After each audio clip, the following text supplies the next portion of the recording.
Dalam rangka memantapkan program kerja tahun 2023, Persatuan Wartawan Indonesia Kabupaten Barito Selatan gelar rapat akhir tahun sekaligus melaksanakan pelatihan jurnalistik untuk mematangkan penulisan seluruh anggota PWI.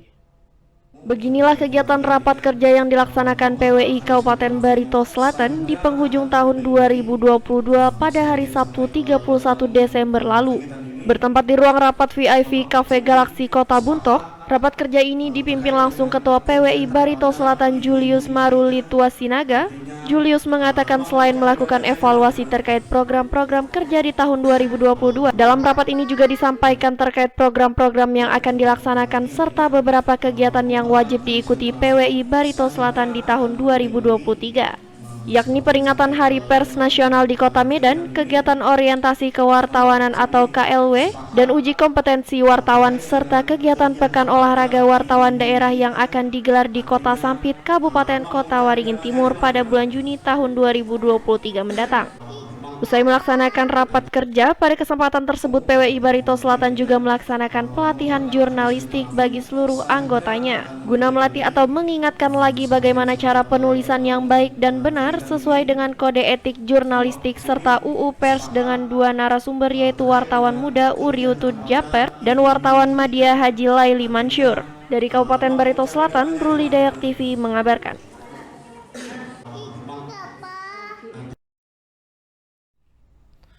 Sebanyak 26 personel Polres Purang Pisau, Kalimantan Tengah naik pangkat. Kenaikan pangkat ini secara resmi dirangkai dalam upacara Korpes Rapat Kenaikan Pangkat Anggota Polri periode 1 Januari 2023 di lapangan Polres Purang Pisau Sabtu 31 Desember 2022. Upacara dipimpin Kapolres Purang Pisau Ajun Komisaris Besar Polisi Kurniawan Hartono, didampingi Wakapolres Purang Pisau Komisaris Polisi Edia Sutata, para pejabat utama dan personel jajaran, serta Bayangkari Cabang Pulang Pisau. Sebanyak 26 personel Polri dinaikkan pangkatnya setingkat lebih tinggi, yaitu dari Ibtu ke AKP sebanyak 4 orang, Ibda ke Ibtu 4 orang, Aibda ke Aibtu 1 orang, Bribka ke Aibda 10 orang, Brigadir ke Bribka 6 orang, dan Bribda ke Bribtu 1 orang.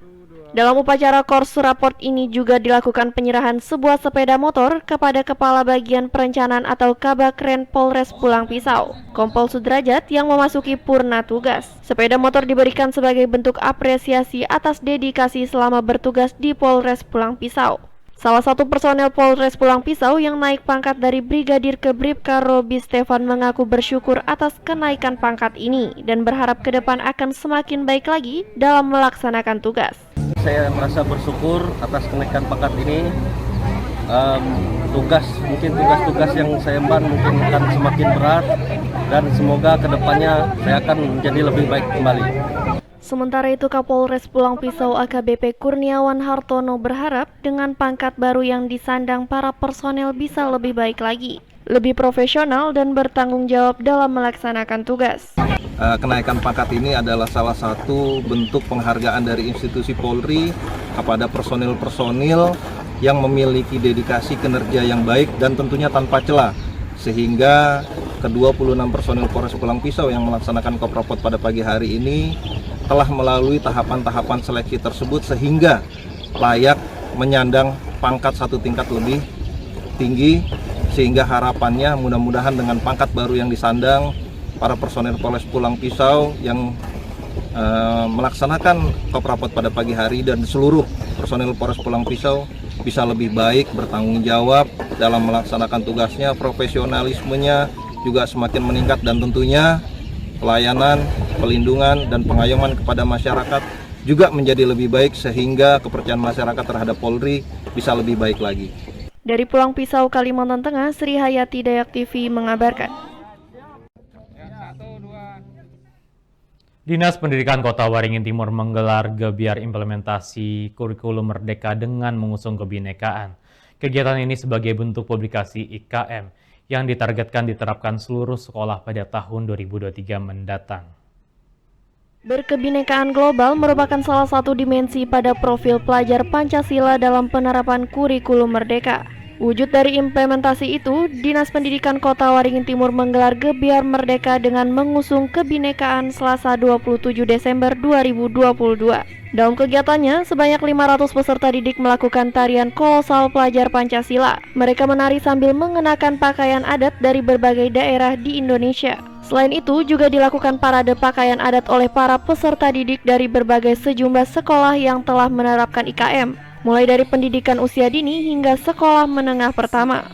Kepala Dinas Pendidikan Kota Waringin Timur Susiawati mengatakan Gebiar Merdeka merupakan kegiatan publikasi capaian IKM. Sejak dimulainya IKM pada 2 tahun lalu, sudah ada 30% dari sekitar 800 sekolah di Kota Waringin Timur yang menerapkan IKM. Hanya Kabupaten Kota Waringin Timur dari sekian ratus satuan pendidikan mencoba menggaungkan ini bahwa kita sudah melaksanakan, kita sudah berkomitmen penuh dengan pemerintah daerah bahwa kita juga siap melaksanakan kurikulum merdeka.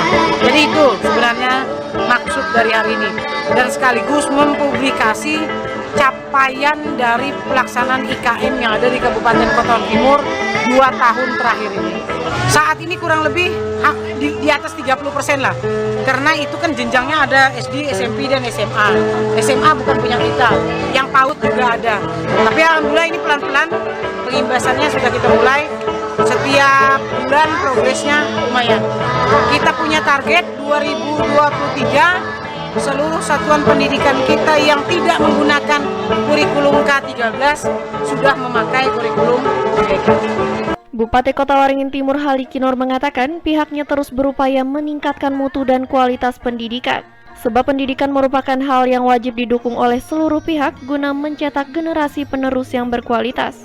Sesuai dengan moto kita adalah habering hurung, di mana kegiatan ini bisa dengan berkat gotong royong dari semua pihak.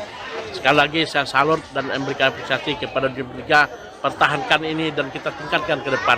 Karena pemerintah juga bagaimana mengupayakan dunia pendidikan kita, baik mutu maupun kualitas pendidikan kita meningkat.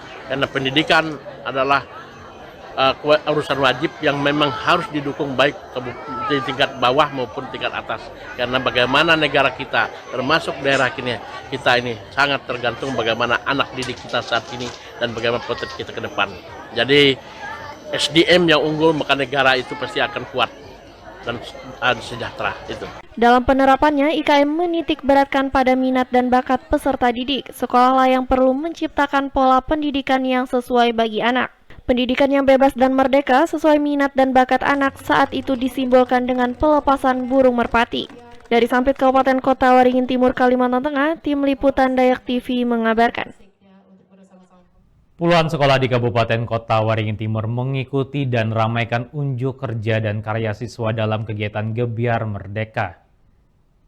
Sekolah yang ikut serta dalam kegiatan tersebut adalah sekolah-sekolah yang menerapkan implementasi kurikulum merdeka. Unjuk kerja dan karya siswa dalam kegiatan Gebiar Merdeka digelar di halaman kantor Dinas Pendidikan Kota Waringin Timur yang terletak di Jalan Jenderal Sudirman kilometer 6 Sampit pada Selasa 27 Desember 2022 lalu. Kegiatan tersebut diikuti 78 satuan pendidikan atau sekolah mulai dari tingkat pendidikan usia dini hingga sekolah menengah pertama.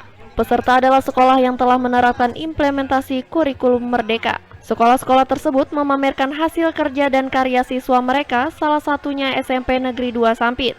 Sekolah ini memamerkan sejumlah produk olahan para siswa, salah satu yang menjadi unggulan adalah batik ekoprint yang diberi nama Jamko. Pada kesempatan ini kami SMP 2 Sampit menampilkan kegiatan unggulan yaitu hasil karya siswa, yaitu batik khas Spenda dengan nama Tujungko, yaitu modifikasi, tieng, jumputan, dan ekoprint.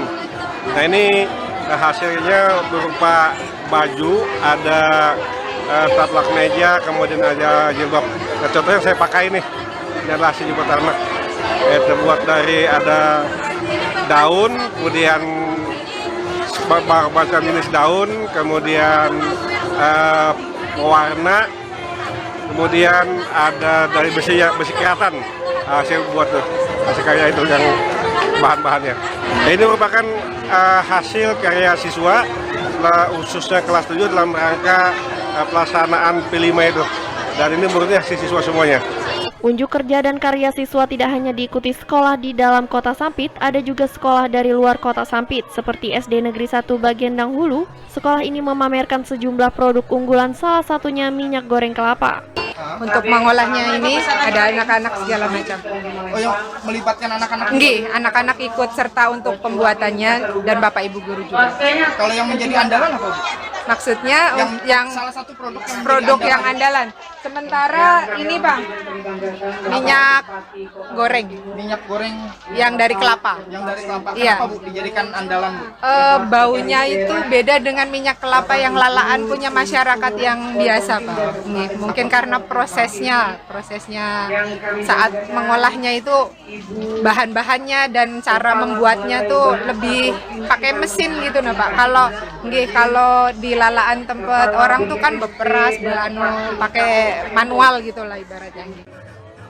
Dari Sampit, Kabupaten Kota Waringin Timur, Kalimantan Tengah, tim liputan Dayak TV mengabarkan. Puluhan wanita yang didominasi oleh para emak mengikuti kelas line dance bersama yang digelar oleh pengurus di Universal Line Dance Cabang Kabupaten Kapuas, Kalimantan Tengah, Jumat sore kemarin. Line dance bersama spesial peringatan Hari Ibu yang berlangsung di atrium salah satu pusat perbelanjaan Jalan Pemuda Kuala Kapuas. Kegiatan dibuka dengan penampilan instruktur line dance Kapuas, dilanjutkan dengan pengenalan dan line dance bersama serta pengundian door prize. Menggunakan baju kebaya, para ibu yang mengikuti line dance, yaitu olahraga yang berpadu dengan tari dan dansa ini, terlebih dahulu mengikuti latihan gerakan yang dicontohkan oleh para instruktur. Usai mengikuti latihan singkat, para ibu pun antusias mempraktekkan dengan merangkai langkah membentuk koreografi yang digerakkan dengan irama dan hitungan musik. Salah satu warga Kapuas, Neneng Yuliani, mengaku senang dapat mengikuti line dance bersama ini. Karena selain dapat berolahraga, dirinya juga dapat menjalin silaturahmi bersama para ibu lainnya. Acara hari ini kita senang ketemu dengan teman-teman, silaturahmi sekaligus olahraga. Mudah-mudahan akan berlanjut terus like dance di Kapuas. Sementara itu, Ketua The Universal Line Dance Kabupaten Kapuas, Ritna, mengatakan olahraga yang tidak mengenal batas usia dan jenis kelamin ini terbilang baru di Kabupaten Kapuas, sehingga diharapkan melalui kegiatan ini dapat lebih memperkenalkan line dance kepada masyarakat Kapuas. Hari ini kegiatan adalah kelas spesial line dance bersama dalam rangka Hari Ibu yang kami laksanakan pada hari ini. Rangkaian kegiatannya yang pertama penampilan instruktur, melaksanakan line dance dengan berbagai genre. Kemudian yang kedua adalah latihan bersama. Jadi akan diberikan pelajaran langkah-langkahnya, kemudian kita laksanakan bersama, kemudian take video. Lagu yang pertama itu lagu dalam tema Hari Ibu, lagu kedua adalah lagu band anak Himba yang akan kita rencanakan nanti pada bulan Maret, line dance bersama untuk mencapai rekor muri. Harapannya line dance di Kuala Kapuas terutama akan lebih berkembang, lebih dikenal. Kemudian instruktur kami yang menangkap atlet itu akan lebih berprestasi lagi untuk mengikuti event-event nasional. Dari Kabupaten Kapuas, Kalimantan Tengah, Sri Hayati, Dayak TV mengabarkan. Pemirsa, informasi tadi sekaligus menutup perjumpaan kita pada hari ini. Tetap saksikan kabar 17 pada hari Senin sampai Sabtu, dan Anda juga dapat menyaksikan program kami